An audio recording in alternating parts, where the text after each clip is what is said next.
మత్స్యకారుల వలకు చిక్కుతున్న చేపలు భయపెడుతున్నాయి. తెలుగు రాష్ట్రాల్లో నిత్యం ఎక్కడో ఒక చోట వింత చేపలు వలకు చిక్కుతున్నాయి. పెద్ద చేపలు దొరికాయని సంతోషించేలోపే ఆ చేపల గురించి తెలిసి షాక్ అవుతున్నారు. ఈ క్రమంలోనే ఖమ్మం జిల్లాలో ఓ గిరిజనుడి వలకు చేపలు చిక్కాయి. కిలో బరువు ఉండే ఈ చేప వింతగా భయం కలిగించేదిగా ఉండడంతో షాక్ అయ్యారు. ఖమ్మం జిల్లా తిరుమలాయపాలెం మండలం బీచురాజుపల్లి వద్ద అకేరులో చేపలు పట్టేందుకు వెళ్లారు బాలాజీ తండ గిరిజనులు. వల విసిరిన గిరిజనులకు సముద్ర జలాల్లో మాత్రమే కనిపించే వింత రకం చేపలు లభించాయి. సముద్ర జలాల్లో మాత్రమే తిరిగే ఈ చేపలను ఆక్వేరియంలోనూ పెంచుతారని చెబుతున్నారు. స్థానికంగా వీటిని దయ్యం చేపలుగా పిలుస్తుండగా వరదల సమయాన అకేరు చెక్ డ్యాంలో చేరినట్టుగా గ్రామస్తులు భావిస్తున్నారు. చేపల రూపాన్ని బట్టి వీటిని దయ్యం చేపగా పిలుస్తారు.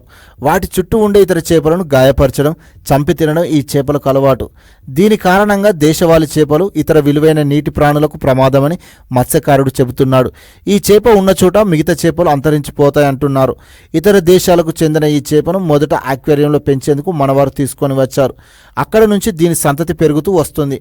దెయ్యం చేప భిన్న రూపం కలిగి ఉంటుంది. దీనికి పొలుసులుండవు, ఒళ్లంతా నల్లటి చారలు మాత్రమే ఉంటాయి. వీటిని సహజంగా వాడుక భాషలో దెయ్యం చేప, విమాన చేప అంటారు. ఈ చేపలు చెరువులోకి చేరాయంటే ఇక అంతే సంగతులు. ఈ చేపలు చెరువుల్లోకి చేరితే ఇతర చేపల అభివృద్ధికి ఆటంకంగా మారుతాయని మత్స్యకారులు ఆందోళన చెందుతున్నారు. వింత చేపలను గ్రామస్తులు ఆసక్తిగా చూస్తున్నారు.